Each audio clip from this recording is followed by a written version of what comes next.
Welcome back to Girl vs. Girl podcast. I'm Melissa. I'm Kylie.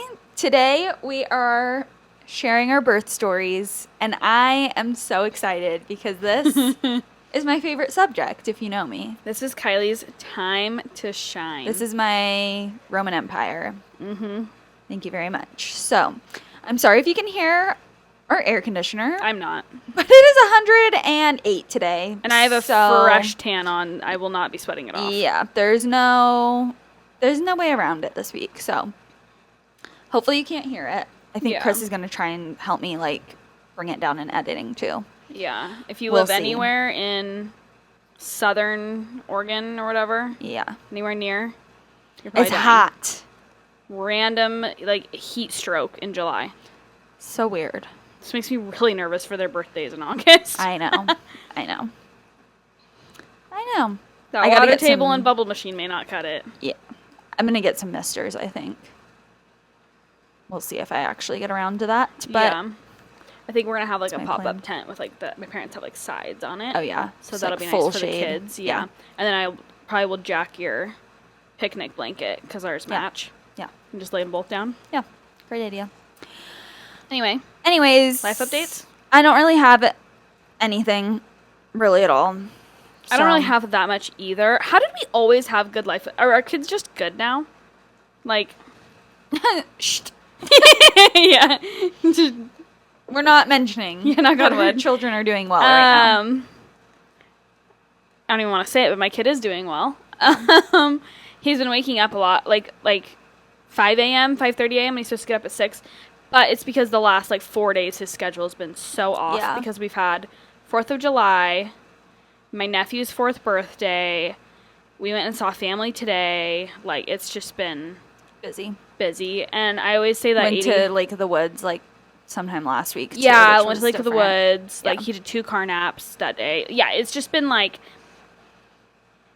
I always say 80-20 with nap schedules and stuff. If 80% of the time you're consistent, then 20% of the time. Yeah. My sister-in-law always says to me. Then 20% of the time you can be flexible once you have a foundation.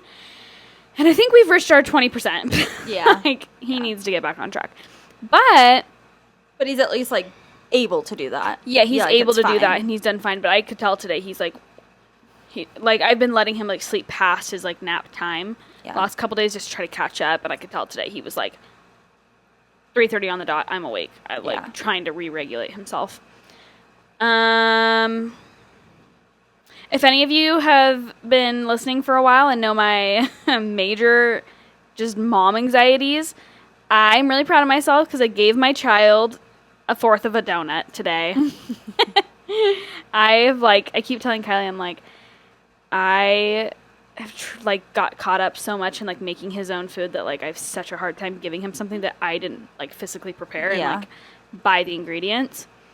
But I've been better. He's had grilled chicken nuggets from Chick-fil-A and their mac and cheese a couple times. And I really wanted donuts, bakery donuts. That sounds so good. Albertsons donuts. Yeah, not fancy. Yeah, not fancy, just the cheapest of the cheap. And I got him this little round glazed donut, and I gave him a 1/4 of it, and I just cut the glaze off. I loved it. So I'd love that too. Patting myself on the back for being a little less psycho. Nice. Anything else, or regretting getting a black car a little bit? It'll just be this week though. I know. It's literally I've had almost no problem with it. Yeah. I have black car, black interior, black leather, everything's black. It's literally blacked out car. Yeah. Inside and out. And it really hasn't been a problem on the 80, 90 degree days. 110, poor girl is he's struggling a little. 110 is insane. It feels unnatural. Yeah, what is this, Arizona? Even 104 is it's hot, but 110 feels like you can't be outside for more than 2 seconds. And my house doesn't cool down, it's hot. Would you say Oregon? I would say Oregon has really wet cold, where Jake and I used to live when we went to college. I would say it's a very dry cold, and I don't mind a dry cold. A wet cold is 10 times worse in my opinion. And I feel Oregon here has a wet cold. But what would you say about the heat? Would you say it's a wet or a dry heat? Dry. Obviously Arizona's dry heat. You think it's dry heat? Yeah. It's not humid here at all. Yeah, I guess that's true. Yeah, I guess I would prefer a dry heat then. For sure. Dry climate. Yeah. Yeah. You don't have any life updates? I don't think so. Not that I'm going to share this week. Yeah, I was going to say. Yeah, my kid has also been doing good. Life is mellowing out for us as moms. It's not Yeah. so chaotic these Yeah. days. Yeah, it is. That's so true. Maybe Yeah. we're just getting better. I know. I think it's both. I think as kids get older, they get easier a bit. And also, like, we're just Yeah. better at managing. I don't know. I think we're in, from my nanny years, I like to call this age the sweet spot, where they're not like infants, but they're not toddlers yet. Yeah. So it's like, you're not in the chaos of an infant, but you're not into like parenting yet. Yeah. I think that the sweet spot lasts maybe 4, 5, 6 months max, like absolute max, and then you're parenting a toddler. Yeah. Like once they're a year and 4 months, like it's all over. Yeah, that makes sense. I love this stage. I feel like obviously I miss like the newborn stage, but like I would go back to the newborn stage for like a day. I Yeah. don't wish to like do that. You know what I mean? I don't wish to freeze time in the newborn stage no. at all. I can reminisce like a healthy amount, I feel like, but I don't like want to go back to that right now. This age, I feel like I would like to just I would freeze pause. time at 10 months. Yeah. Not at like 11 or 12. Like I'd freeze time at 10 months. Like they're not still walking. cuddly. They're still babies. Yeah, they're not walking yet. They're very independent. And they're like your little buddies. I know. It's fun. And then you go through toddler They can go hell. in a shopping cart. They can go in a shopping Which is cart. like- they're easily like entertained by just your surroundings still. Yeah. They're not like, TJ Maxx again. I know the drill here. Give me a toy. It's like, TJ Maxx? Wow. Entertainment. Yeah. Yeah. Anyways, that's about all I've got. Literally nothing. Yeah. I did pick a potato from my garden. I need cilantro. My cilantro plant is not doing good. Ugh, Sorry. Kylie, that's the one thing I know. I asked you to plant for me. I know. It is literally taller than me, but like dead. I think I let it go. I think I needed put to it like. in my sketty. I'm making sketty. That would be good. I think I needed to like cut it back a long time ago, and I didn't, and now it's like too far gone. Got a potato that like an actual potato or a sweet potato? Actual potato. Nice. I think there's like a bunch. They grow underground, you know. Oh yeah, how do you know when they're done?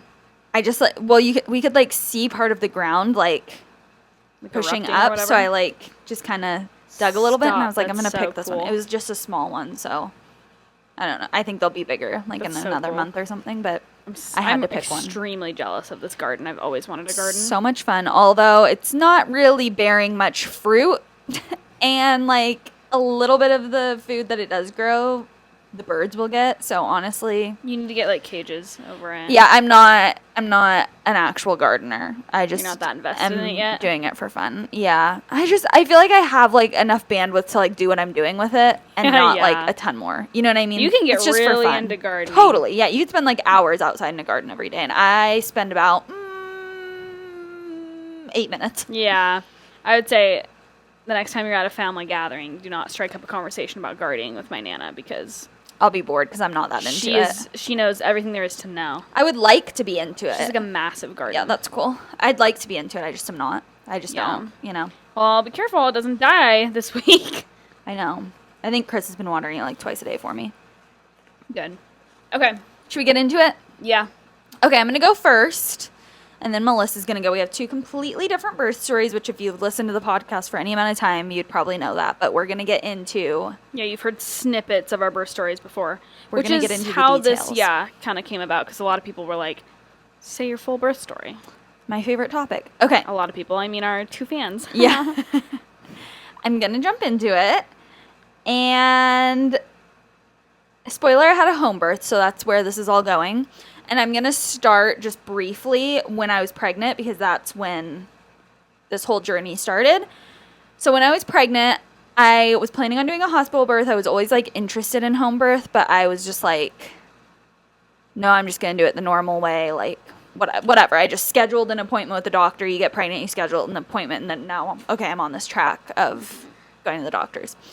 And then when I was like 20-ish weeks, I was like, I don't know what like struck it up, but I was like just thinking about it more and more, and I'm like, I just really kind of feel like I want to have a home birth, and I don't really know why I've always been really interested. I don't really know how I ended up like just going to the regular doctor. Like, I get how I did, because that's just like the normal thing to do for sure. I was like, I don't know why I didn't like think about this more.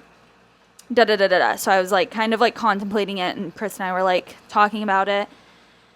And Chris was like definitely more nervous about it than I was, for sure. So that took, I wouldn't say convincing, but like we had to just talk about it a lot, and we ended up interviewing a few midwives. And then once we did that, I was like, yep, I want to definitely do that. And so, yeah, I switched to planning a home birth at like, I was probably like 25 weeks by the time I actually like made the decision. Yeah.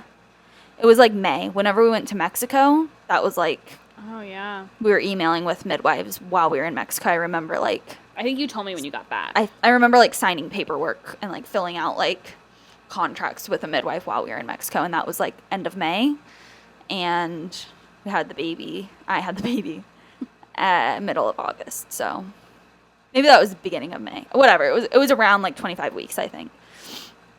So I switched to that, and that was a whole great experience too, but I'm not gonna get into it because that's a whole nother hour that I could talk about. I feel like you were very much like, I think I want to have home birth, and I was like, okay, Kylie. Yeah, like, I think that's kind of like ha, funny how everyone. And you're was, like, no, I think I really do, and I was like, I almost didn't take you seriously. I'm like, okay, like, you just want to be crunchy, like, okay, sure. Yeah, and then like, we'll see if you actually do it. We'll see. And then you're like, yeah, I think I met with some people, and I'm like, okay. It didn't really sound like you loved any of them. Well, I think and then before I knew it, it was like, okay, I picked one, and I was like, holy crap, okay, we're doing this, cool. Yeah. Like, let's go. I think it's also, like, I would kind of, like, test the waters with people like that, too, instead of just being like, I'm having a home birth, and, like, that's what I'm doing. Yeah. I'd kind of, like, feel, like, warm them up to it a little bit, you know what I mean? So I probably was doing that with you a little bit. I was like, I feel like you knew that I would be on board no matter what. I just, like, I genuinely did not think you were serious. Yeah. I thought you were just toying with the idea, and I'm like, okay, Kylie. Like, I thought you'd end up in Grants Pass at the birthing center or something. Yeah.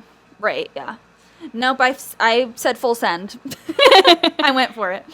Okay, so I'm going to get into my actual labor now. That was a long story. So I had him on the 14th, and I went into labor on the 12th. Yeah. Okay, I have notes, but just so you know, it was a long labor. So it started on August 11th. I was hanging out with some friends, like around dinner time, whatever, went home, and I started getting really, really bad heartburn before bed. I was like, that's kind of odd. I didn't really have heartburn throughout my pregnancy, and if I did, it was like very, very, very minor. This was like really, really bad. But went to sleep August 12th at 2 a.m., so that same night, but after midnight. I woke up with a really bad stomachache, really bad heartburn, went and used the bathroom, and then threw up because I had such bad heartburn. And I knew something was up at that point because I don't throw up. I didn't throw up at the beginning of pregnancy. Like, up until this point, I probably hadn't thrown up in like years. Like, I don't throw up.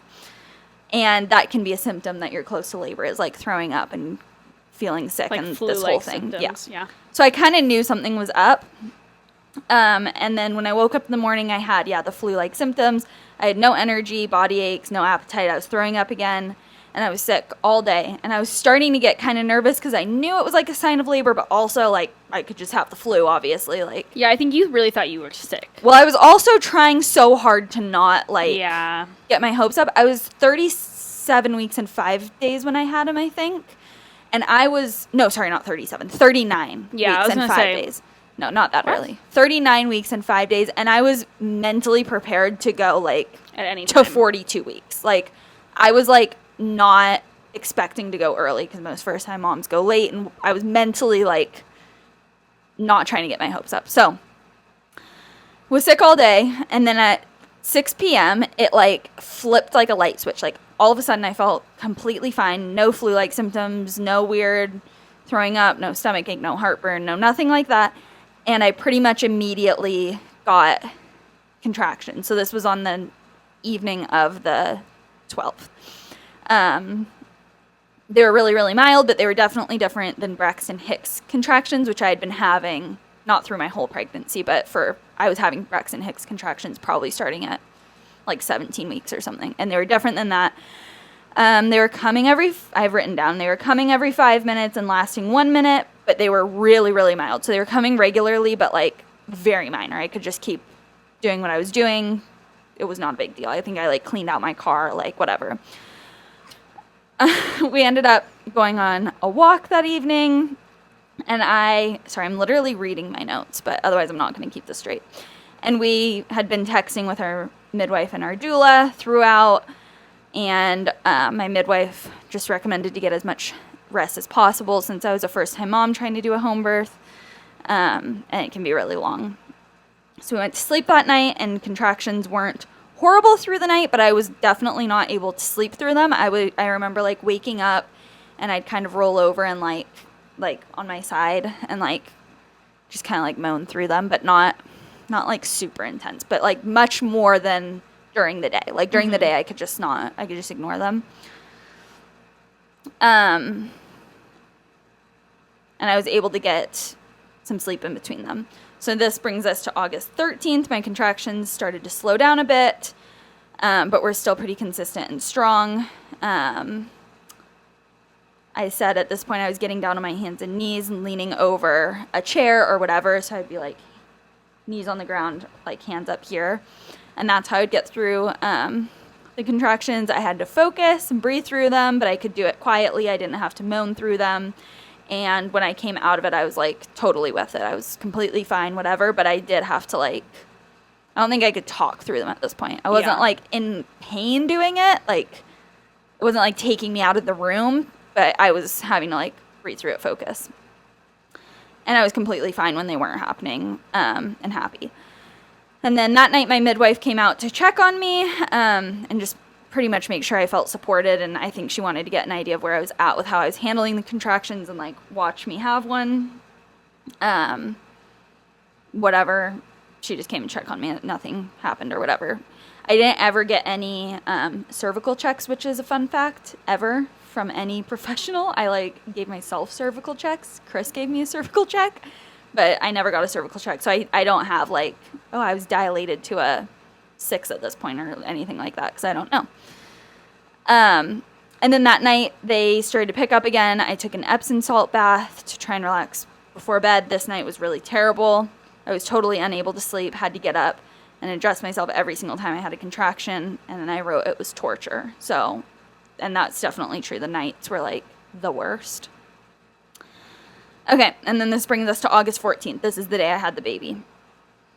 I lost a big chunk of my mucus plug in the morning, which I had thought I had lost earlier in labor, but this was like much more. So I probably lost a little bit of it earlier, but this was much more significant. And then I had also had some spotting throughout, but this was a lot more bleeding, much more obvious. My contractions were much more consistent throughout the day and were taking my full attention to get through. I'm literally just reading this at this point. I'm so sorry. This was supposed to be like a story. Well, it's hard to keep it all straight. Like, even like all these like, I don't want to say medical terms, but like even you saying mucus plug, like I forgot that even existed. Right. Yeah. Like, I think that there's just so much detail to yours that it's like you almost have to. Yeah. And you're still giving side notes. Like, it's, yeah. Well, stop me if you have questions or if I. It doesn't sound like it's a monologue of like, okay, just point after point. Yeah.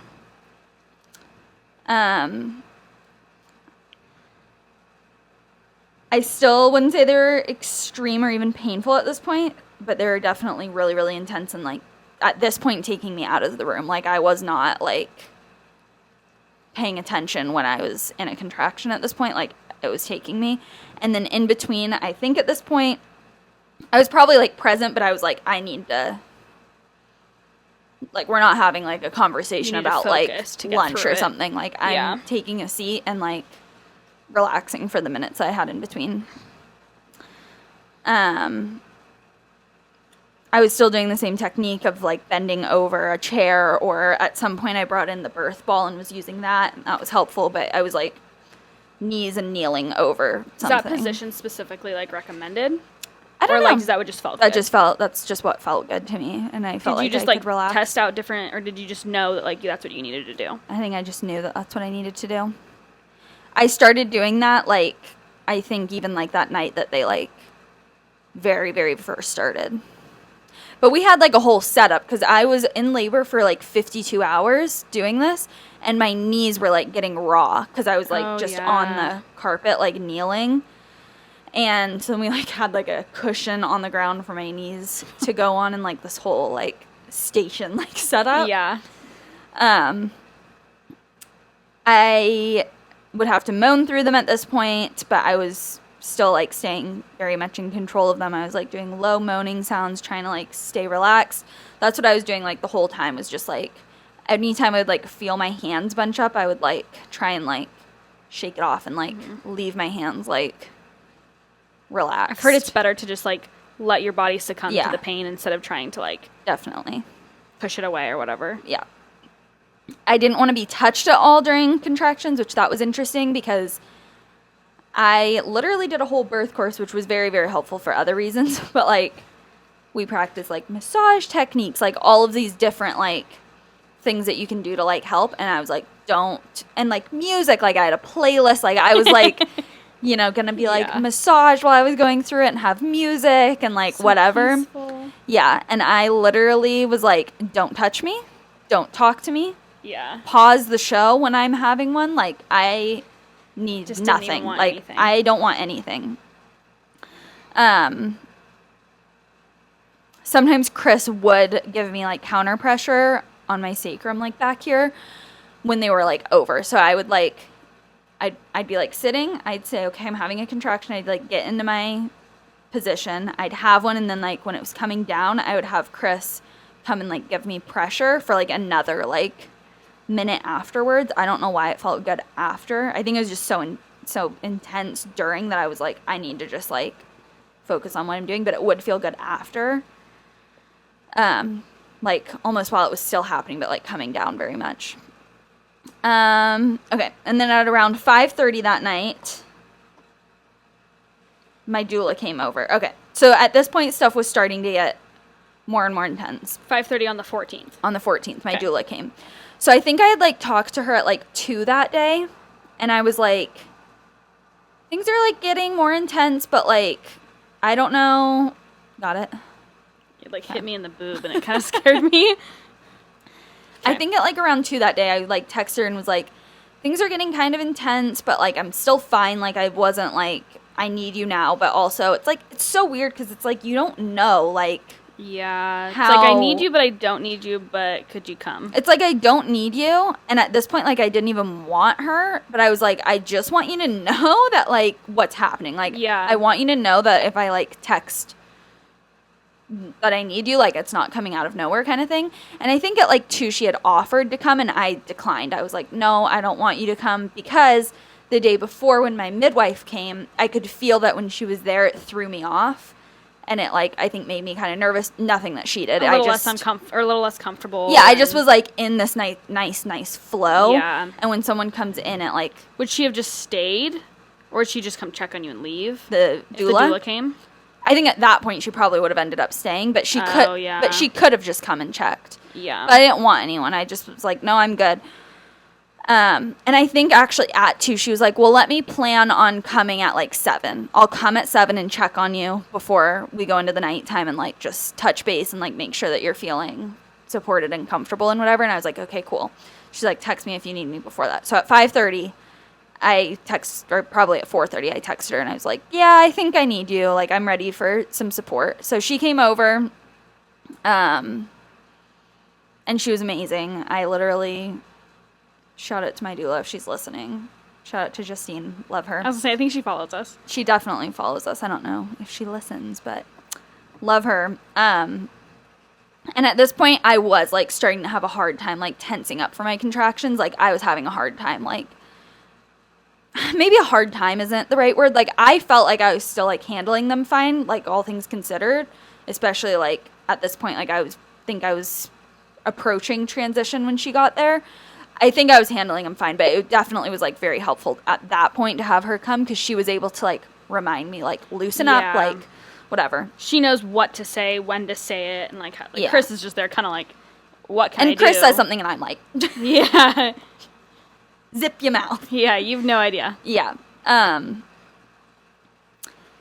So she, sorry, I'm losing my train of thought.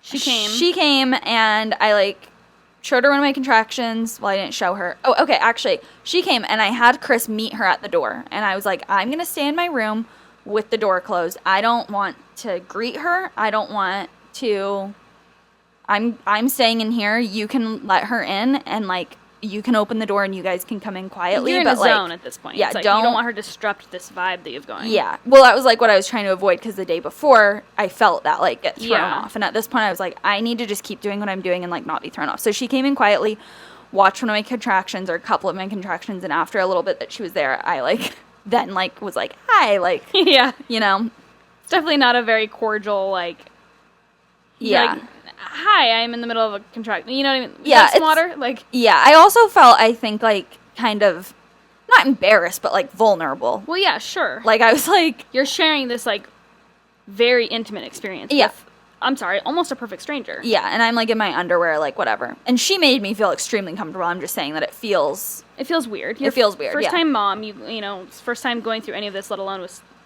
strangers that Yeah. feel probably more strange than like in a hospital. It's like you kind of can like dehumanize them and be like, Right. you're just hospital staff, you Yeah. know, in those moments.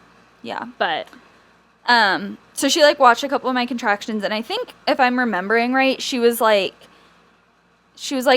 I don't think that you're like super, super, super close, but you're obviously close enough that like you're not getting sleep tonight. So up until this point, I was like resting. I was not like trying to get my labor going. I was trying to like rest. So like I wasn't doing like curb walking. I wasn't like squatting, bouncing on the ball. I was like resting because that's what my midwife told me to do. Save my energy, like rest. Don't try and get it going. At this point, my doula was like, let's see if we can get it going because you're not resting in between these contractions. At this point, like they're intense enough that there's no point to just continue what you're doing. Yeah. And I was like at that point kind of miserable. And my doula and my midwife, so great. Like she would like text me. I think like that morning she texted me and she was like, how are you doing mentally? Like, are you okay? And I remember like texting her and being like, honestly, like all in all, it was a very, very positive experience. But I remember like that when morning you're in it, in the nitty gritty, being like, honestly, like I'm doing good, but I'm feeling kind of not even discouraged, but just like I've been doing this for a long time and like scared that. And honestly, like up until probably this point, I was like, it could die off. Like it could be another week. Like I was like so mentally like. I feel like you were texting me. You're like, you felt really disappointed. You think that it was taking so long? Maybe. I think I was like. I don't think discouraged is the right word either. I think that you were very disappointed. Maybe that like. I think I was. It just wasn't what you like had expected, and it was like Yeah. a little disappointing that you were moving along so slow. Yeah, it took a long time for sure. Which great experience, literally. But yeah, in the moment I was like, okay. And I think I was also kind of like, I can't sleep. Like in the moment, like I'm handling these contractions okay, but like I don't know if I can. I'm on like day 2 of no sleep or 3 because I was throwing up. And you don't. And then do I had no 2 sleep. days, and I don't do no You sleep. specifically do Yeah. not do no sleep. Anyway, so then she was like, let's see if we can get your contractions going. Like, maybe we should go on a walk. And I remember being like, oh, if I walk, like, these will get intense. Like, I knew that because if I went to the bathroom, like, it was Really? automatically really intense. Yeah. So she was like, let's see if we can, like, walk around a little bit, like, go on a walk. And I was like, okay. I don't remember. She was like, let's go outside. But I remember being like, let's do less than what you're saying because I know if I get up and just walk across this room, like, it's That's more going than to I've be done. more Yeah, intense. Yeah. So I don't remember. I can't tell you how long, but this was at 5:30. She came. So probably at like 6, we started walking around a little bit would be my guess. I don't know. And I literally walked like when she came in, I was in my bedroom. I like walked down this hall to this bathroom over here and then back out to the living room. And I think I like had a few contractions in that time Oh my gosh. of like just walking around, whatever. And then, oh yeah, I said about an hour after my doula was here. So yeah, she got here at 5:30. Probably at like 6, we started walking around, and then at 6:30, so an hour after she got there, I told her I had a contraction, and I told her, I'm like, I feel like I'm pushing when I'm having this contraction, and And she was like, not in a bad way, but she was like, I don't know, like, She's like, sure. yeah, not like downplaying it, but I think she was just like, I don't know, like, I think she was like, I just got here, like, you've been not to credit myself, but I think I was handling them really well. Like, if I'm pushing, like, I'm at a 10, like, I just went through transition, and, like, I'm not screaming, I'm able to talk in between them for the most part. Like, it's definitely taking my attention, that wasn't but I'm your okay. hardest part. Yeah, like, I was fine. Yeah. Like, maybe I was fine is a little bit of an You were fine exaggeration, considering that I was at a 10 and my that you were body at a was 10 pushing. about to have a baby. Yeah, Yeah, like, yeah, that yeah. was not your hardest part of labor. So I said in my note, I said I yelled out, but I don't think I yelled. But I said, I feel like I'm pushing, like, I feel like I can feel his head. And then I have written, none of us thought I was that far along, so we tried to stay calm. We thought maybe it was just pressure, like, from the baby, like, you get pressure down there, whatever. And then another contraction came around, and I said the same thing. I was like, I feel like I'm pushing. Like, I feel like I'm bearing down. And I think at this point she could, like, hear, like, the way that I was, like, going through this contraction, that I was, like, bearing down. It literally... Were you trying not to push? Like, in your, like, mentally, were you trying not to push? I don't think at this your point. body was just kind of, like, doing it on its own. No, my body was just doing it on its own. 100%. I wasn't, like, trying you couldn't not even to really at this control point. it. Yeah, no. So I said the same thing, and my doula called my midwife, and my midwife, like, got on the road immediately and was, like... Like, crap. rushing out here, yeah. And we live... like, Decently off the beaten path. yeah, and my midwife is on the complete opposite side. So it's not like she has, like, a 10-minute drive. Like, It's like a 25-minute drive. it's, like, probably a 30-minute drive if you're, like, hauling. Like, if you're Oh my gosh. going as fast as you Okay. can. Yeah, I have Your poor doula. She probably was like, crap. Yeah, it was fine, though. But, yeah. I have written down my body was taking over and pushing without me telling it to do it at all. And at that point, Chris really quickly filled up the birth pool. At this point, I don't even think the birth pool was inflated. My doula brought it. Usually my midwife would bring it, but I think it was in use with someone else when she came for her home visit. So my doula brought it. So, like, it wasn't Thank God she had it, though. set up. Oh, yeah. Well, we would have probably gotten me in the bathtub or whatever. But Chris really, really quickly blew it up, filled it up while I was having contractions. And at this point, I was trying not to push because I didn't want to have a baby without a midwife there. Like, my Yeah. doula is not I don't know what she would do if a baby was Yeah. born. She'd probably help. She probably knows what to do, but she's not technically licensed to... Yeah, she probably knows, like, what to do in an emergency. Like, Yeah. you know. Yeah. So at this point, I am, like, trying to hold back, and I got in the water, like, immediately after Chris filled it up, because that helps a lot. Like, Doesn't it that calm you down? Yeah, And, and that makes your contractions a lot less intense and everything. So that helped a lot, and I got in the pool and just kept doing my thing. Same thing. I was, like, leaned over the pool. It's like a blow-up pool. Yeah. I was leaned over it. Just the same thing, like, on my knees leaning over, just as I was outside of the pool. And then at about 8, my midwife got there, and it was go time. It was the same thing, like, I don't even think that, I should ask Chris, but I don't even know that, like, Chris got the door. The midwife might have just come in. I don't really I mean, I feel like at that point, etiquette's kind of... Yeah. She's about to catch your crotch Yeah. goblin. I don't think Yeah. that it's... Literally. I don't know. Chris probably did meet her at the door, but whatever. They came in like, some quietly. capacity. Yeah, and it wasn't like, oh, hi. Like, I just knew that they Yeah. were there, and, like, we were just doing our thing. And then at that point, I was able to, like, just let my body do its thing. So I never was, like, coached on pushing. No one, like, told me when to push. I just... Well, because there was no machine reading your contractions either. Yeah. I You just had pushed. no monitoring whatsoever. And I... Sorry, I'm, like, reading my notes, making sure I don't lose anything. I pushed for an hour and 20 minutes after my midwife was there. And we had a baby. So I don't know how long I actually was pushing for, because technically I was pushing, like...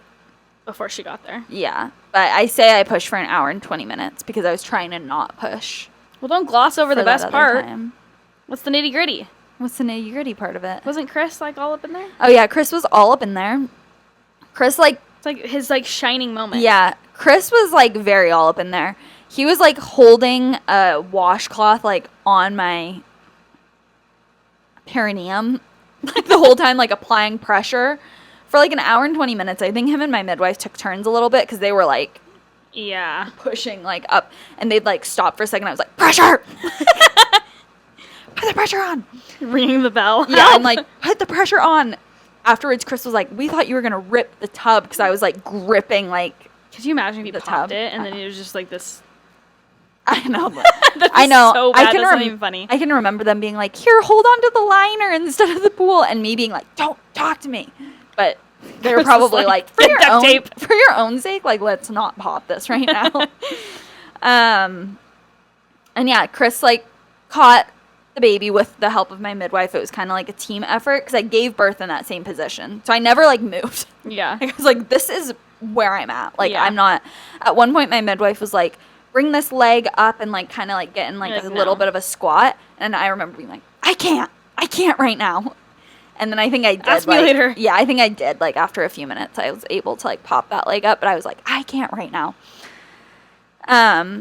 So he was like born kind of like in between my legs. So Chris caught him, but kind of my midwife kind of helped. He got the like the pride dad moment of like catching the baby. Yeah, quote, she unquote. just kind of helped. Yeah. Balance, do this like juggle in between my legs. Yeah, helped him. And yeah, he was here. And then it was 20 hours later, we brought you Chick-fil-A. It was insane. What happened afterwards was gave birth, sat there, held the baby for a little bit. Then I kind of like laid back. What time was he born? 9:20 something. Yeah, I thought it was later in the night because you guys went like basically right into nighttime. Yeah. It was like perfect timing actually, kind of. Like I remember you were like, we had the baby and you like went to sleep and I'm like, hello. Details? Yeah, I had to get at 6 a.m. the next morning. I was like, hello. That's so funny. Did I text you like that night that it happened? I think you texted me, honestly. I think it was like midnight or maybe it was like 11. Yeah. Because you'd been texting me this entire 2-3 days. And I hadn't heard anything from you in like a couple hours. I remember looking at Jake going, she had that baby, like Costa's been born. And we like were celebrating. We were like, we know Costa's been born. Like we don't know when, but so cute. And I think we went to bed probably at 9. So he probably wasn't actually born yet. But we were like, I knew she had the baby. I just knew it. Like I just knew you did. And then you texted me at like 11 because I remember like waking up and rolling over, and because I left my phone up, face up, and the brightness all the way up. So if you did text me, it would like wake me up. And I remember seeing it, and I was like, oh my gosh, I woke Jake up. That's so And I was cute. like, we have to go back to bed. Like, there's nothing we can do now. Yeah, congratulations. Yeah. Have a good night. Yeah, it was crazy. So I like had the baby, held him for a little bit, and then like leaned back, had like birthed the placenta, which is a whole nother thing. Birthed thing. the placenta in the pool? Mm-mm. Yeah. Yeah, and I think at some point I like leaned back, so I was like sitting like this. Oh, in the pool. Placenta in the pool, yeah. Okay. At some point in that, like, Chris took Coast for a few minutes and, like, held him while I was, like... Would you say that hurt worse than... A lot of people say that, like, birthing the placenta is worse. No. I don't know why it would be worse. Doesn't make sense, but... It's easy. I would say don't be nervous for it at all. After you have a baby, it's, like, not... Yeah. There's no bones. It's kind of big, but it just slips out, like, at that point. I remember it feeling kind of like... It's not at all the same sensation whatsoever as, like, being numb, because I wasn't numb at all. But it's kind of like sandpaper to a rug burn. Well, do you know, like, when you're, like, numb, but you can, like, feel tugging? Like, it doesn't hurt, but you can feel tugging? You're like, believe me, foreshadowing. I do know that feeling well. It's kind of like, it's not that sensation at all, but it's kind of like a yucky feeling. Like you know it's happening, but you can't, like, feel it, kind of. Yeah, like, it just doesn't, it's just not, like, the best feeling, but it doesn't hurt, literally, by any means. And at that point, like, you're so out of it anyway. And you're like, my baby, like, it doesn't even matter. Yeah. Do you feel like pushing was your hardest? Yeah. I think you've said that. Like pushing was like... I would say my labor... for you. I would, like, say my labor was not painful at all, which is crazy, and people are going to call me crazy and not believe me. It was intense. No, Kylie had, like, the magical storybook birth. Yeah. It was intense, but it wasn't painful. Yeah. I wouldn't say. I have period cramps now that are more painful. Yeah, she tells me every month, these are worse than contractions. Literally. And I'm like... I don't know. Like, whatever you say. Pop some Tylenol. Like, I don't know. Yeah. No, pushing literally feels I feel like I can't even describe it because it doesn't. You said before that feels like there's a train coming through. It is literally insane. Like a baby's head is this big. It feels like your body is gonna like rip in half. Sure. It's insane. But I had the placenta, and then I was bleeding a little bit more than, I don't know if it was more than normal, but probably a little bit more than normal, but not an alarming amount or anything. But since I was at home, she's like, let me give you a shot of Pitocin and help your uterus contract down and everything. So she gave me a shot of Pitocin in my leg. Literally no big deal. After what you just went through, a little needle is probably nothing. I was like scared because I hate needles, but yeah, it wasn't a big deal. She's like, you just birthed the whole human. Yeah. Still. Yeah. That was fine. Doesn't like make you feel like anything. That's Pitocin is what they give you in the hospital to induce labor, but it's way different. They just put it in your muscle and whatever. I didn't feel anything. Doesn't make you feel weird or anything. And then got in bed. I think we like waited to cut his cord for like an hour. I don't even know, like a long time. So I was that's something you said you wanted though. Yeah. I was like in bed holding my baby with like a bowl with my placenta next I remember, to me. Like, there's seeing a pictures picture of it. Yeah. And I mean, that was about it. We like got tucked into bed and went to sleep. My midwife and doula stayed until like probably midnight or maybe a little after midnight. I don't actually know, but about that long, like cleaned everything up, tucked us in, and then my midwife came back the next day. It's literally amazing. 10 out of 10 recommend. The midwife model is like chef's kiss because you just stay home. They come to you. Like, I didn't leave everything. Yeah, I didn't leave the house for 2 weeks, which was kind of torturous actually. But like so nice to not have to like load up you and your kid like the next day. 2 weeks? Mm-hmm. I thought you came and brought us coffee like the day after we got home from the hospital, which would have been... the boys are 6 days apart? No, they're like 8 days apart. And then we stayed in the hospital for 3 days. So let's just say, what's 8 plus 4? So yeah, I guess 12. Almost 2 weeks. Yeah. It was probably like 12 days. It probably wasn't. Was that your first outing when you came and saw him? I think our first outing, that was probably my first time out of Gold Hill. Our first outing was like going to the market. Yeah. And I stayed in the car. Yeah. It was like a 2-minute drive, like that kind of thing. But that was probably our first like real time getting out of the car. Yeah, getting out of town. Yeah. And yeah. Did you get out of the car? Yeah, I think didn't you come to the door? Yeah, or did Chris come to the door? I think I came to the door. Unless we both did. We might have both came to the door. I was going to say, I think you specifically did because you wanted Chris to stay in the car with Coast because Jake brought Booker to the door because I couldn't come downstairs. Yeah. And you wanted to see him. Yeah. For some reason, I feel like Chris saw him too, though. He might have. We honestly might have parked like right in front of your door and like left the car door open for Coast and like went in and saw Jake for 2 seconds. I was so jealous. When Jake came back upstairs and told me about it, I started crying. It's so cute. So I was like, it's my best friend's first time seeing my baby. I didn't even get to be there. I was so upset. So emotional at that point, I was too. on literal painkillers. Yeah, I was messed up. That's the story. Okay, so describe to me, because this is like very fascinating to me. Oh, ask me anything. We can talk about this. You'll find out why, but this is very fascinating to me. Like when you're like before you started feeling like your body was pushing, but you were having like the really intense contractions. Like let's just say you're at a 9 or whatever. What did like that feel like?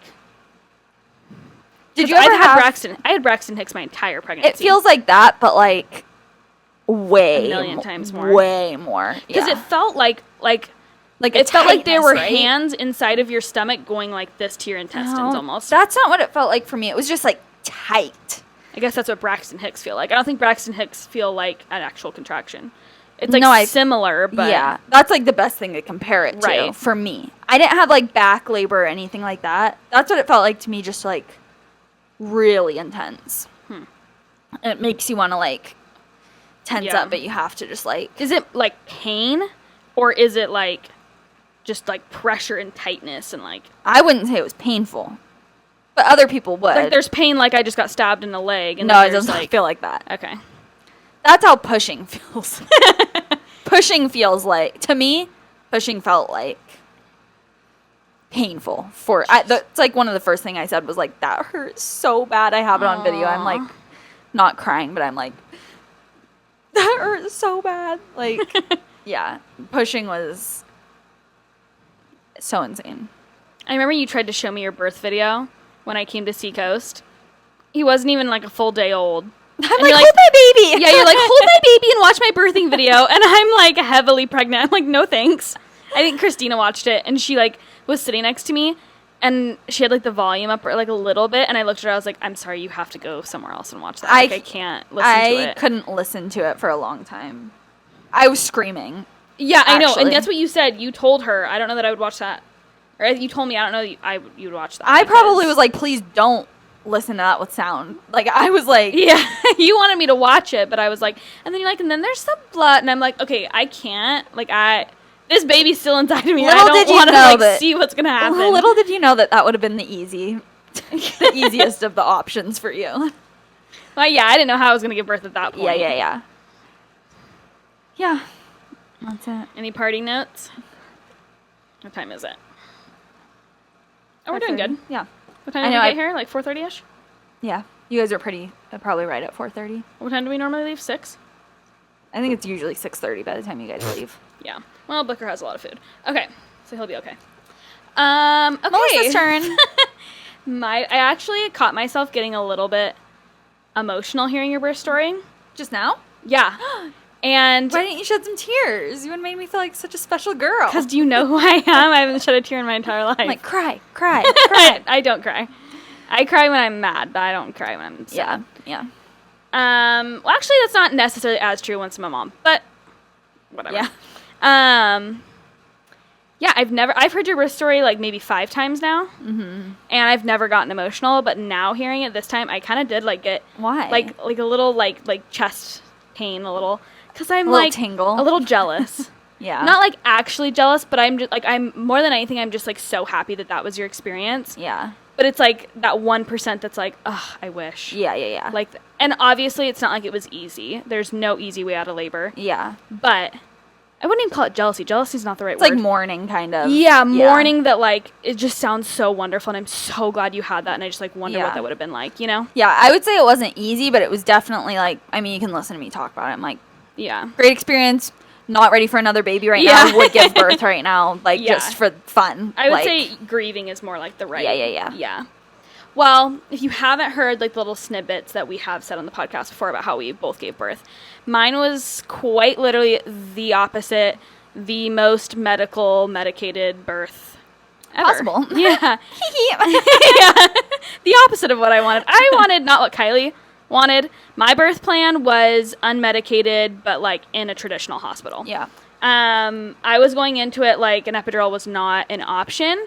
And I actually had, like, I'm such a psycho. I had these little cards, like business cards, printed out, and I had my mom laminate them at work that I was going to hand out to the medical staff and say, this room is a non-epidural space. Do not talk about it. Do not mention it. Act as if it doesn't exist. Yeah. Do not offer it to me at any point. I don't care if I have you by the throat begging for it. Do not give it to me. Like, that was my attitude. Yeah. And I told Jake, like, I don't want it. Don't let them give it to me. Don't let me, like, cave. Like, I have always, like, said that I have a really high pain tolerance, and I do, like, I have a bunch of tattoos. None of them have ever really bugged me. And so this was going to be, like, a very, what's the right word? Like, not, like, proud moment, but, like the Super Bowl of it all. Yeah, this was going to be, like, my biggest accomplishment to, like, because I knew that I could do it. Yeah. Like, I didn't have a doubt in my mind that I could do it. And so I actually got to the point where I was very excited. I was saying for weeks how excited I was for labor because this was going to be like such a big accomplishment for me. And I was just so excited to prove to myself and everyone else that like I could do it. Because everyone in my life was like, other than you, was like, oh, sure, you'll get the epidural. You just wait, blah, blah, blah. No one was supportive of me not getting an epidural except for you and Jake. Sucks. Yeah. And so it almost like fueled me more of like, it got to the point where my heart was so set on it that like that was the biggest disappointment in my birth is like not being able to prove that to myself or to everyone else. Yeah. So I ended up having an emergency C-section at 37 weeks. Were you exactly 37 weeks? Yeah, I went to my 37-week appointment. Okay. Wait, okay. I needed a little bit of background because I feel like I always get this part mixed up. Okay. Leading up to the emergency C-section, you knew that you were possibly going to have a C-section. No. You didn't? That was the appointment we were going to decide.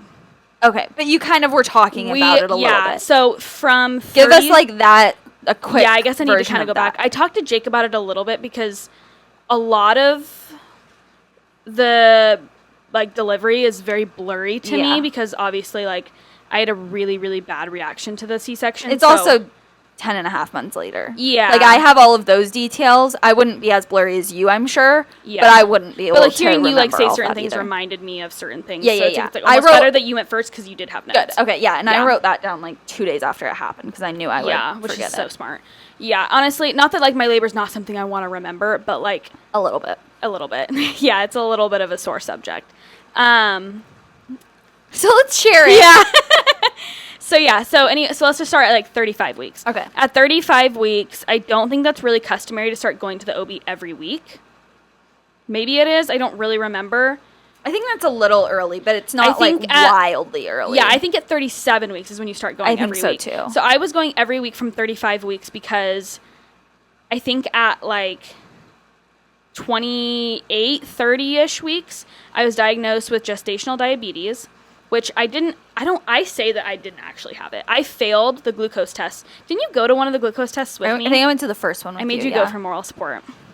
And she was more stressed than I was. Was I? You were like, drink the drink. You only have 3 minutes left. I had like 5 minutes to drink the drink. And I'm just chatting her ear off. She's like staring at the timer, like shaking. Leisurely sipping. I'm like, dude.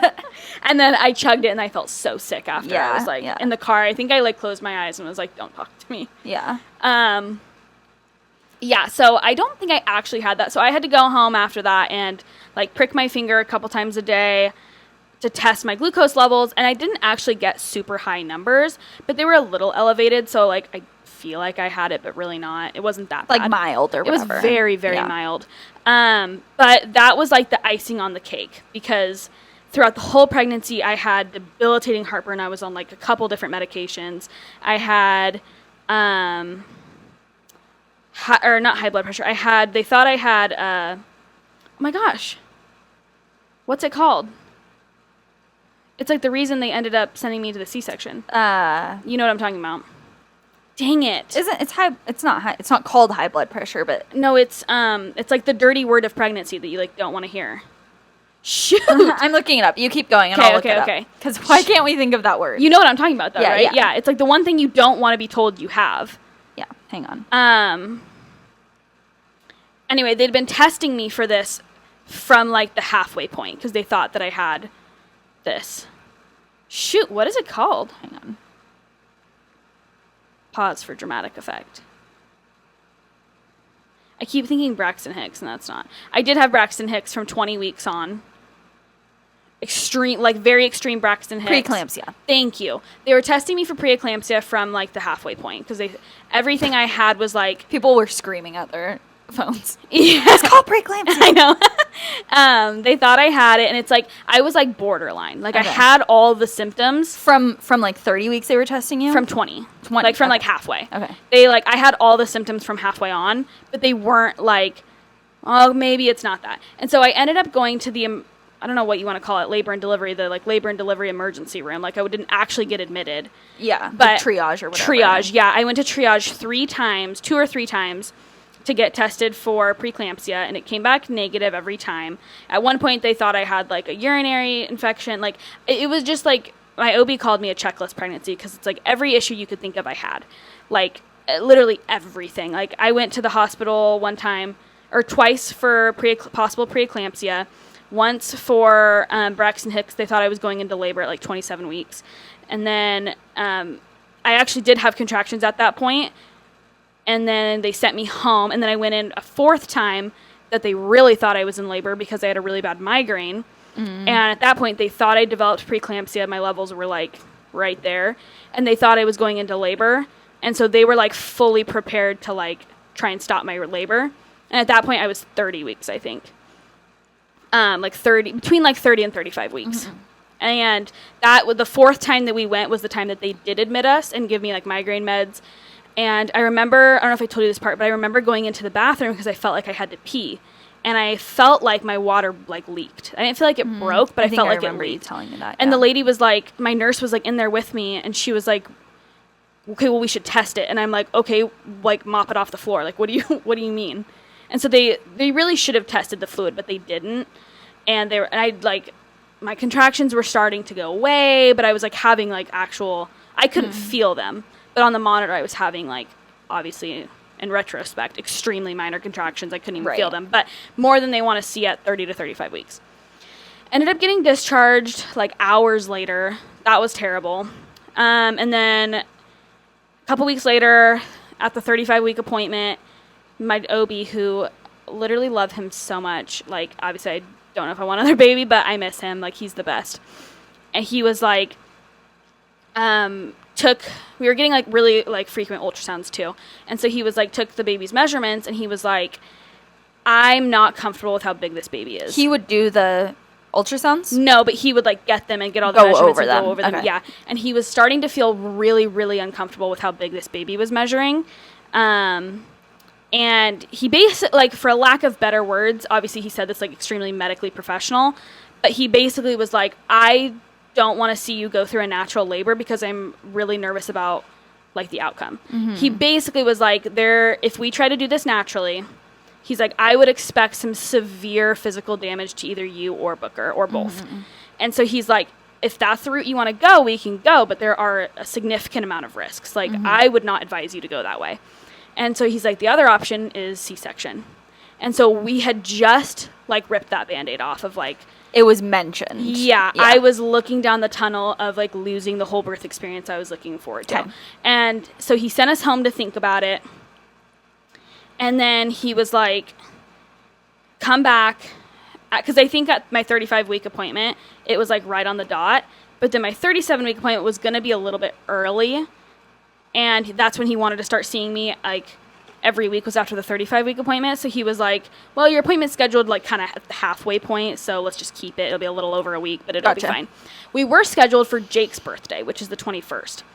And I called them and everything, and they were like, oh, we, like, scheduling, like, something got messed up. Can you come in tomorrow, like, the next day? Or else Booker would have been born on Jake's birthday. And so we go in the next day for 37-week appointment-ish. And he was like... But you weren't actually 37 weeks? I was, like, just shy. So when you had him, you weren't even 37 weeks? Just really, really, like, yeah, 36 like weeks within a couple days. Okay. Yeah. And so we went in, he took my blood pressure, and the moment he took my blood pressure, like, obviously I've spent a lot of time with this man. Like, he'd come see us in the hospitals when we went in, and, like, you know.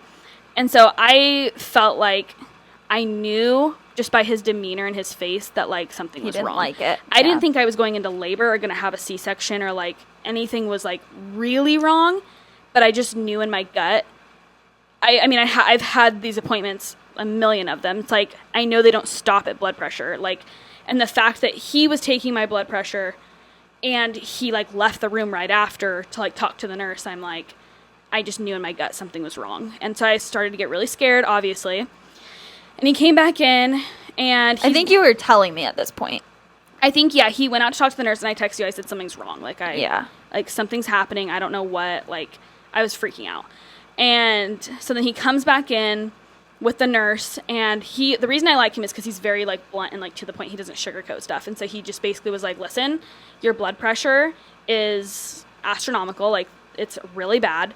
And this is kind of what we've been testing for this whole time. Like, he pretty much was, like, leaning towards the fact that he's like, I think at this point you're developing preeclampsia, and it's, like, inevitable at this point.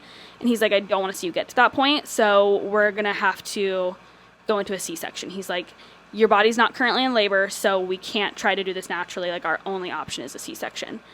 And so at that point, I'm like, this huge, like, devastation of, like, I didn't even get to make the decision on whether I was okay having a C-section. That's what we were going to do. I wasn't going to risk hurting Booker.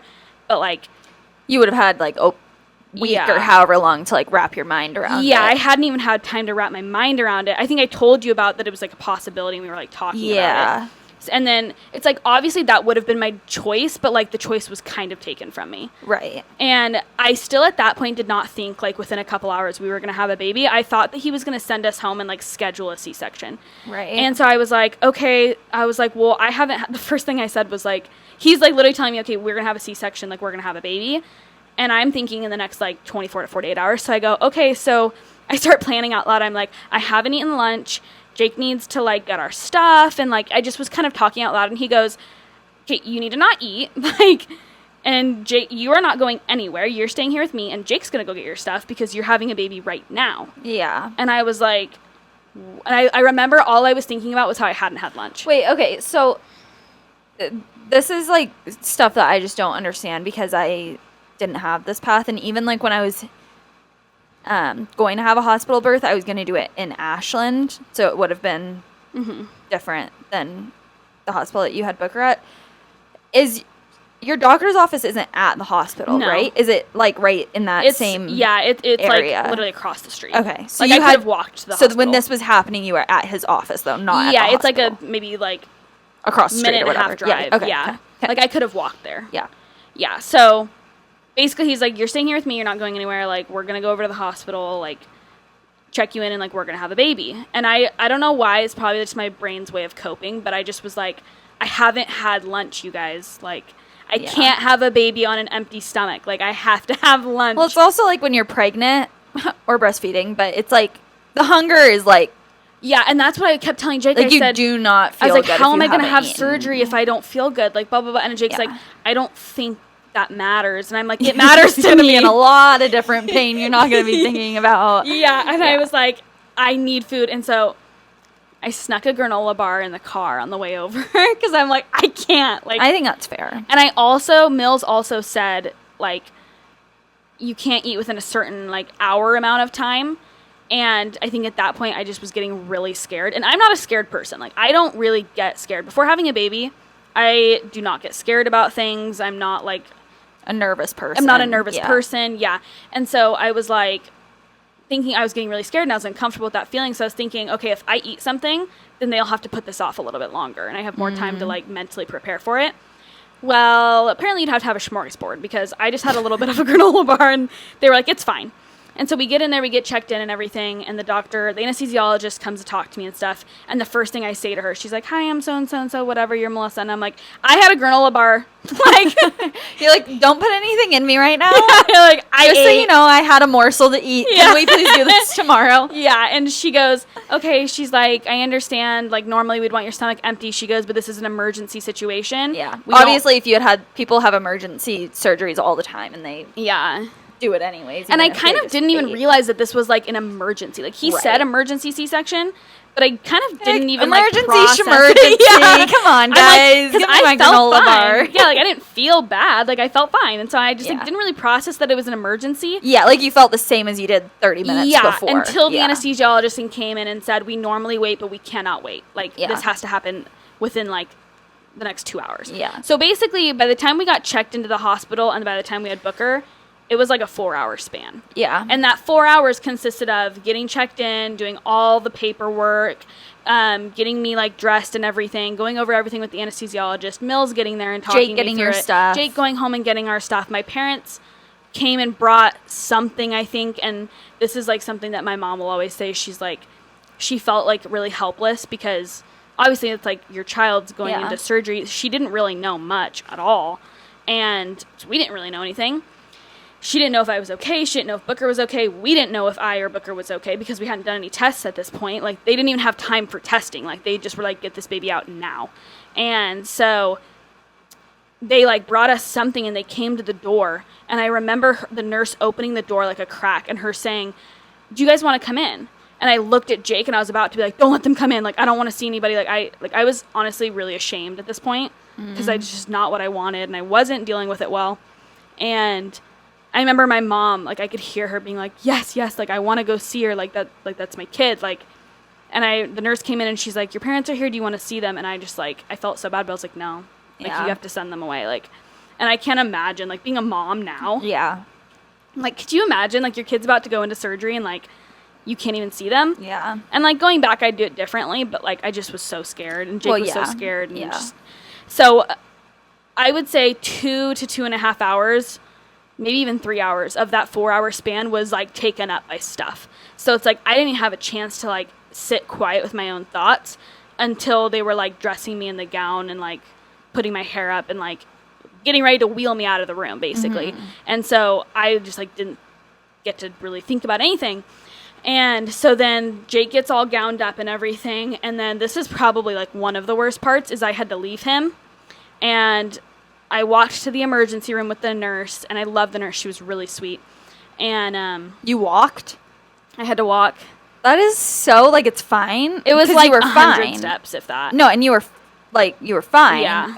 You had just walked all day before this. Like, it's Yeah. fine. But it just feels like so, like, It felt like I was okay, just, like, walking to my death. Like, yeah, you know what I mean? Like, I feel like someone should be carrying me right now. or, like, I, wheeled or yeah, something. I feel It just like felt something else. Yeah. like it felt what it felt like. It felt too casual for the situation. It that felt was like about to I was happen. okay with what was happening, and I wasn't. Yeah. And it just was like, I just did not want to go in. And so then I walked through the doors. There was 2 sets of double doors. I walked through the first set, and I turned to my right, and my OB is there. And I just remember being like, okay, I'm going to be okay. Like, he's here with me. Like, I'm going to be okay. I really trusted him.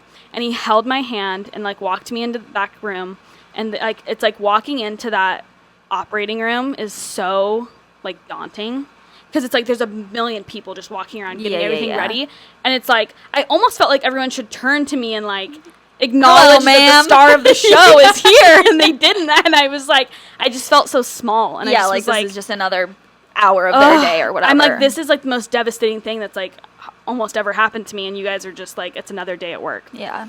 And so then I spoke to the anesthesiologist, and I said, hey, I'm really sensitive to medication because my body's so small, and I don't metabolize things well. So can you give me a half of the dose of the spinal? Because I didn't want an epidural. And she's like, yeah, I'll give you half a dose or whatever. And I was like, okay, cool. I felt good about that.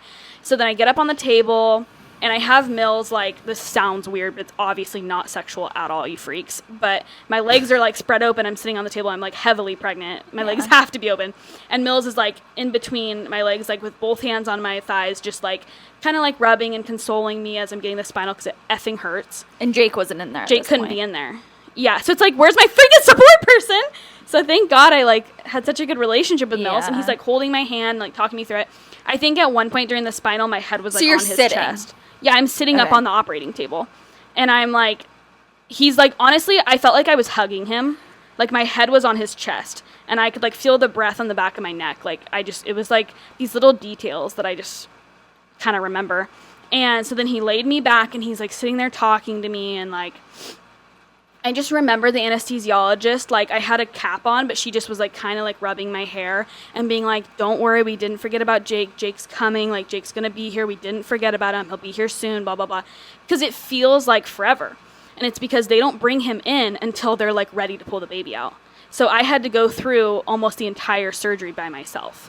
So Is that normal? Yeah. That's insane. So I'm, like, talking to the anesthesiologist, and she was, like, really kind of there for me because I had a really bad reaction, so I started getting sick.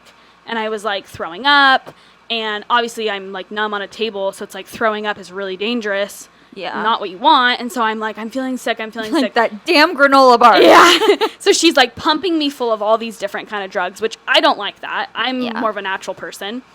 And I'm, like, I feel sick. I feel hot. I feel cold. I'm shaking. I have, like, uncontrollable tremors, like, I was like, I remember saying, please don't tie me to the table. Please don't tie me to the table. I'm claustrophobic. Please don't tie me to the table. Like, I just remember screaming it. I'm like, please don't. Like, I'm trying to hold still or whatever. And I remember Mills, like, being like, it's okay. Like, it's not that bad. Like, it just feels bad. Like, you're not moving that much.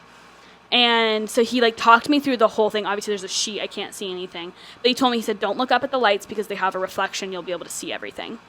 And so I'm like, I'm going to say that they need to figure out a better solution for that. I'm like sitting there. I'm like, I can't close my eyes because that feels too vulnerable. But like, where do I look? I can't look at the anesthesiologist, and because like it's You're, just like like side-eyeing. Yeah, and I could tell. I looked at the anesthesiologist a couple times, and it's like from the look on her face, I could tell that she thought I was freaking out, and like this wasn't going like ideal. Like, and I was freaking out. Yeah. And so then after a couple like issues, like I'm getting sick and I'm hot and I'm shaking and whatever, Mills is like, okay, we're opening you up, we're cutting through this layer, we're cutting through this layer. And after I started getting sick, that was like the last thing that happened before, like the last like medication that she gave me. And I think it was probably a reaction to just everything. I don't remember a lot. Like, it's very fuzzy.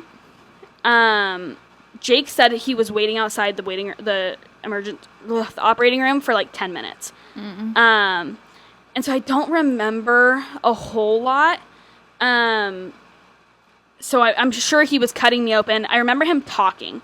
So I feel like he was telling me what was going on. Obviously, I right? can't you see can just him. hear him. But he's just like my only familiar voice. And so then I remember Jake coming in because I remember seeing him at my head. Like, I remember him sitting down. I don't remember him, like, actually coming in. I just remember, like, looking to my right, and he was sitting there.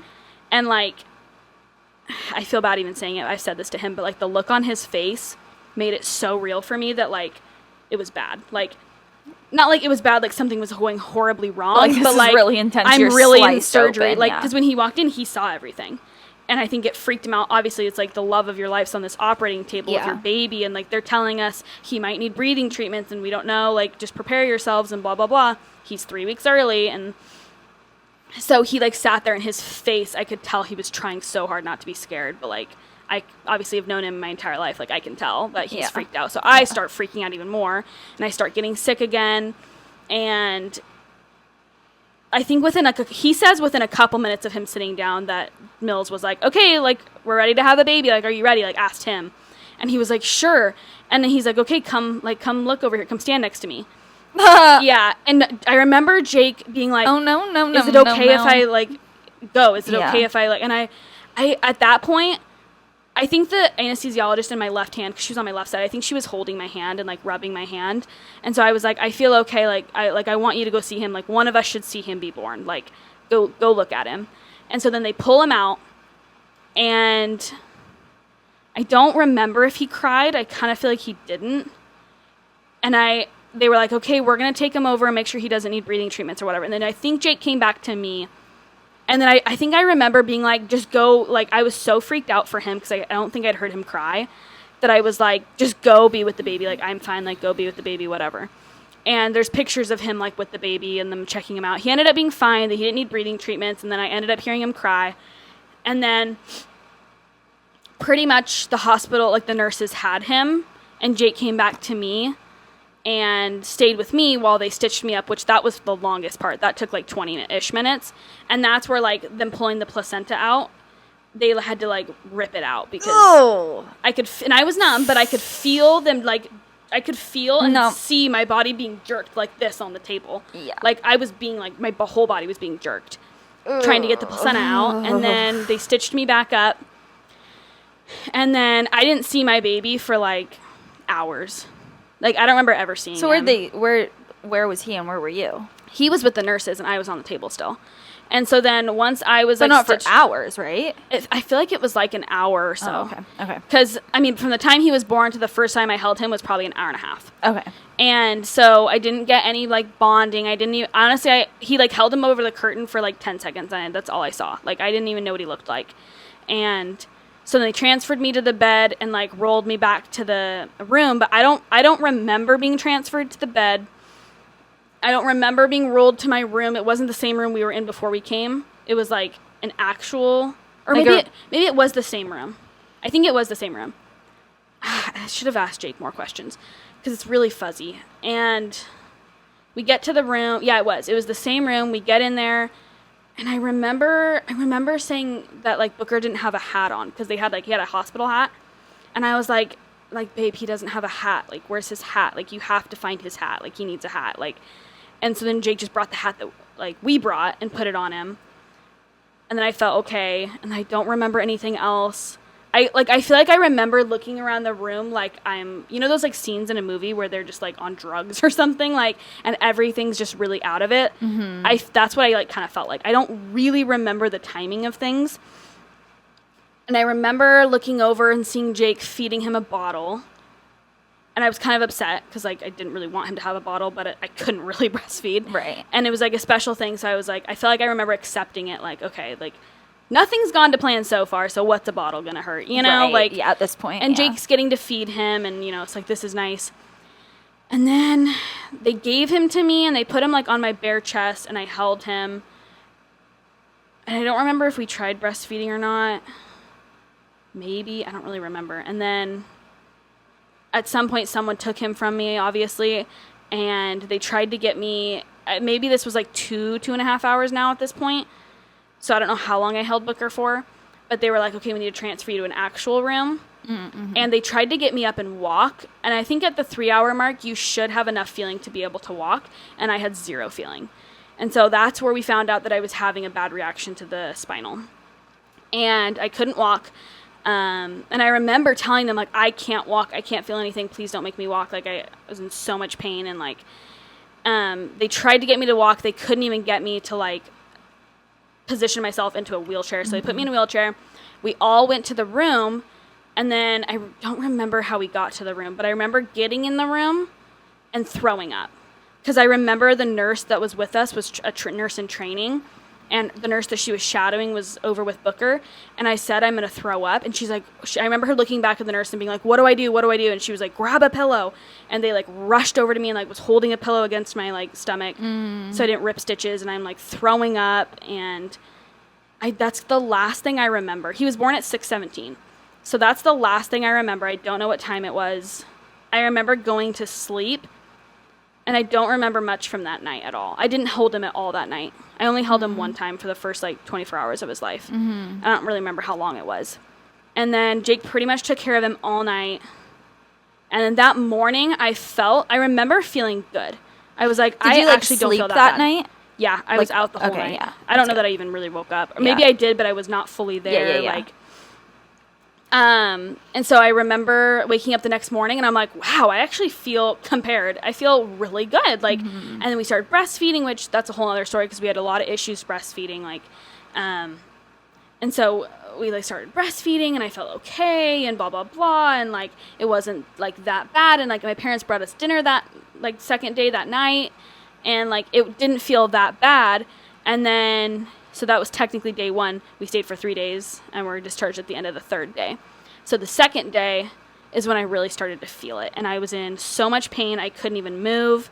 I had to sleep sitting at a 90-degree angle. Like, I was trying not to throw up. And at that point, my sister-in-law, who worked at the hospital, came to see us. And she told me that... Was she working? Yeah, she was working. And She's a nurse, in. yeah.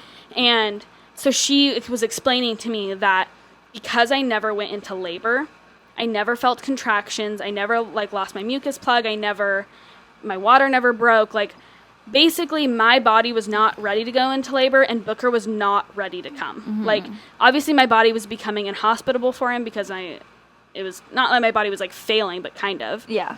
And so she said because I never went into labor, my body and Booker were not ready to go into labor and not ready to come, that the reason that I was feeling so bad and, like, probably having a really bad reaction to the C-section, aside from having a bad reaction to the spinal, was because my body was probably doing everything it could to fight him being born. Yeah. It was, like, so unnatural. Yeah, like, it's so unnatural. It's the most unnatural thing in the world because the one thing my body's supposed to do is keep him in my body and keep him healthy and safe. And so obviously that's why my C-section was so bad and I'm throwing up and I'm having all these heat flashes and tremors and all this stuff. It's because she said that was my body's way of fighting them. And that's why, like, it felt so rough and, like, it wasn't like an easy breezy C-section is because like my body was fighting them to get him out, trying to keep him in. Yeah. So that's personally why it was so bad. And also I was probably mentally fighting it. I wasn't in a good headspace. Like, everything that, like, should have been in line was not, like, you know. Yeah. So that's why it was probably so bad. And also, even if you just give birth in general, or if you have a C-section, like, right, you're not going to feel great after. Yeah. So you're not going to feel great, and then also all of this extra. So by the 2nd day, the spinal had pretty much worn off all the way, and I was able to get the catheter out. And like the 24th? Yes. Yeah. Yeah. And I was able to get the catheter out, and I started to actually feel, like, the pain. And normally, you take Tylenol and ibuprofen around the clock, as well as an anti-inflammatory, like an extra, an antibiotic, something. And they have, like, actual prescription painkillers that you take as needed. Is it all through an IV? No, it's all pills. Okay. At this point, it was all pills. Once I got the catheter removed, everything's pills. They took out my main IV, like, everything. And ibuprofen makes me really sick. It's IBS girly. I can only take Tylenol. And painkillers make me really sick. And obviously, I experienced throwing up post C-section, and it was absolutely terrifying. So I'm like, I don't want to throw up. I'd rather be in pain. I mean, hindsight's 20/20, but basically, most women post C-section for at least a week or two are on several different medications to deal with the pain because it is really extreme pain. I mean, you're cut 7 layers deep. Like, your abs are cut through. Like, you've got cut muscle. Like, your organs are all out of place. Like, it's not fun. And I did it all on just Tylenol because that's all I could have. And so looking back, like, it makes more sense why I was in so much pain, and my recovery took weeks longer than it should have. Mm-hmm. But they also did accidentally cut a nerve on my left side, and so that was like the 2 or 3 times I had to take the painkillers because I physically couldn't even like move. Yeah. Like, I was gonna take a painkiller just to come down and see you because I couldn't get down the stairs. Mm-hmm. Like, it was ridiculous. But yeah, 0 out of 10 would not recommend an emergency C-section at all. Yeah. I think if I had another baby, I would know what to expect, and I don't think the pregnancy would be as bad because I would know what to expect, and I don't think the C-section would be as bad because I like mentally know what I'm going. Well, you'd probably schedule it, right? Yeah, I can't. You wouldn't wait for it to be an emergency. My body can't like naturally give birth. I have to have a C-section. Yeah. They won't even let me try to give birth naturally a second time. So yeah, I'll probably never experience contractions or labor or anything like that, which is sad, but I mean, what can you do? Yeah. And I'll have to probably schedule a C-section. They'll probably just watch me for preeclampsia. I don't know if it'll be considered high risk. Maybe, I don't know. But, yeah. 0 out of 10. Quite the story. Yeah, not all C-sections are traumatic. I've heard a lot of people having, like, very serene, like, positive C-section experiences. Mine just was not. Yeah. Not fun at all. Yeah. Unplanned, unwanted. Yeah. I feel like it's just, I feel like the saddest part is, like, I just didn't even get to, like, see my baby at all. Yeah, that is really sad. Because, like, one, I just wasn't physically able because I was on the table, and then after I was physically able, I was so out of it and in pain. Yeah, that mentally you just couldn't. I felt like, I remember crying, feeling like a bad mom, because I'm like, I have no interest in, like, not that I didn't have an interest, that's not the right word. Obviously, I was, like, yearning for him, but, like, I couldn't handle that on top of all the pain I was in. Like, You're trying to survive yourself. Yeah, so I think by, like, the middle of the second day, I was pretty much holding him 24/7, but that's all I could do. Yeah. I couldn't even, like, lift him to Jake, because I just, like, couldn't stomach the pain. Yeah. Ugh. Terrible. Yeah, and I think I was, like, Snapchatting you, like, so Jake said I was, like, Snapchatting you while I was, like, out of it, or I was saying something about how he needed to update you, or, like, tell Kylie we're okay, or, like, something, and he's like, just don't worry about it, like, it's fine. And I think I just Snapchatted you, like, a little out of it, maybe the second morning or something like that, because I was like, I have to tell her, but I was, like, so out of it. Yeah. I don't remember completely. I don't remember a whole lot. I was at that point in a thick newborn bubble. Yeah, you were, like, a week deep. Yeah. But. Well, lovely. Yeah. What a downer to end the episode on. No, I'm sorry that was your experience. That sucks. Yeah. Well, if I think about it really deeply, I'll cry and it'll be really upsetting. Yeah. And like, there are times where I'm like, it feels gut wrenching, but at the same time, it's like, I try to just not think about it because like, there's nothing I can do about it. And it's not like it changed anything. Like, I feel like Booker and I have such a deep connection, totally. Like, such a good relationship that it's like, I feel so connected to him. Like, it's not the moment. Yeah. I like started holding him and I was with it. It felt like it's how it's always felt. Like, it felt perfectly normal and natural. Mm-hmm. It's just those first like 24 hours I kind of missed out on, but yeah, it's such a hard thing because it's like on one hand I want to say like the end goal is the same, to just have a baby, and like as long as you have your baby in your arms at the end of it, like that's all that matters. But then in the same exact breath, it's like, well, no, like that's not really fair to say though. Yeah. Like, well, because it's like that does suck to like lose all of that, and like, yeah, baby's here and like all's good, but like not really, because it's not. Yeah. You know what I mean? Like I it knew just my baby was born, it, but like I couldn't see him. Yeah, it downplays he was, like, it. Across the room from me. Which, yeah, it just felt, like, super unnatural. Like, I didn't see the first time he opened his eyes. I didn't experience his first cry. Like, I didn't, you know, like, his first image of this world was not me. And I feel like that's what it should have been. Yeah, yeah. Not fair. Yeah, but he's a healthy, happy baby, so. I'm like, not fair, but it is what it is. Exactly what I just said I wasn't going to say. It's like, it is, It's just like, what else do you like, say? There's nothing you can do about it. Like, yeah, I feel bad for myself, but, like, also, Yeah. And it's like, what am I going to do? Go cry about it? Probably. What am I gonna do? Go cry about it? Yeah, so I'm shedding a tear. Yeah. I'll cry on the way home to get Taco Bell. Yeah. That's why you're getting Taco Bell after this. I need some emotional support. Heal the soul. Yeah. Yeah. Yeah. Yeah. But yeah. I don't really know how to wrap it up after that. I know, what a mood killer. No, it's fine. I know, that's why I was like, should I go second? I know, you're like, we should end on a good note. I'm like, I don't know, mine's not a good note. Yeah. Well, it would have felt awkward to then have mine after, so. Yeah, I'm like, awkward either way. It was so terrible, and you're like, anyway. Yeah. Yeah. I'm like, peaceful, serene water birth. Yeah, it's like, in my head, it's like absolute chaos. Yeah. Yeah. I think that there's like some parts of it that I don't remember that I'm kind of glad I don't remember. Yeah. Because I'm sure it was, I mean, if you asked Jake, he probably was like, it was living hell. Yeah. Like, wild.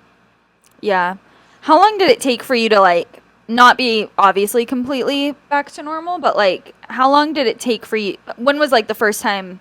Well, I guess you had to leave the house for appointments, but Yeah. when was the first time you left the house not, like, for an appointment? Do you remember, like, how long? Maybe like 2 weeks later. Okay. But I remember that was the third and final painkiller I took. As I had to get out of the house, and we just went down the street to, like, that coffee place on the highway or whatever.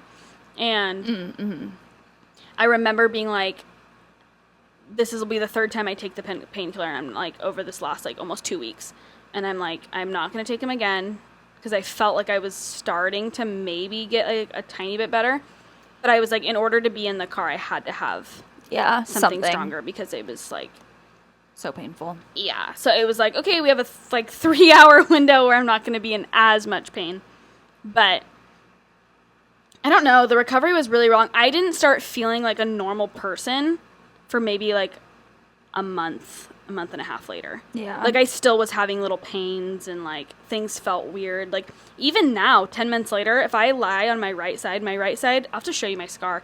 My right side was where it was like the first cut was. He cut right to left. Or sorry, left side. He cut left to right. So that's where his heaviest or most of his weight is, and you can tell because like the scar's bigger. Ugh. And that's where I think he cut the nerve on accident, which is really common. Yeah. And I, like, even now, 10 minutes later, if I lay on my left side all night and I turn to my right, once I, like, situate myself on my right and my body relaxes, I feel this, like, tense, like, kind of pain in the left, and then it'll release, and I feel all my organs, like, shift Ugh. to that side. Weird. So it's like, my body's still not completely there. Yeah. Yeah. Like, my abs are still healing because they were cut, and, like, yeah. all of that. So I still sometimes don't feel normal, or I have weird pains, which is normal, but yeah. Insane. Have you ever seen my scar? I don't think in real life. Like, I'll probably have on to show you. Snapchat or something. I do remember the first time I was able to, like, shave over it, and I felt like I was just, like, reclaiming my life, because I'm a bald girly. You're like, this is my life, and I'm going to live it. I'm like, I'm shaving. I remember telling Jake, I'm shaving over it. I don't care if I shave a stitch off. Like, I can't handle it anymore. Yeah. And it was like a month later, I think, and I was like, I cannot do it anymore. Yeah. Like, I need to be bare. I need to be bare. I need to breathe. Like, yeah. But Any other final thoughts? no, we should probably wrap it up. I know. That was fun for me. On that note, yeah. I could talk about birth every single day I know. of my whole life. Let me know if you have questions. I know that you were really excited for this. That's why I suggested it. I I know. was not that excited, but Sorry. I know this is like your favorite thing, and I wanted you to have that. Thanks. Well, we could have just done mine, but that's awkward. Yeah, that's lame. I'm like, interview me. Yeah. Actually, I do like talking to you about like contractions and stuff because I've never felt them. Yeah. And I had Braxton Hicks, but I never like went into labor. Anytime. I feel like to me they're like very similar to Braxton Hicks, just like way more. I think it's different for everyone, but like that's the most similar like thing that I could like describe it as. Anyways, should we wrap it up? Yeah. Okay. Toodles. Toodles. We'll see you guys next week. Bye.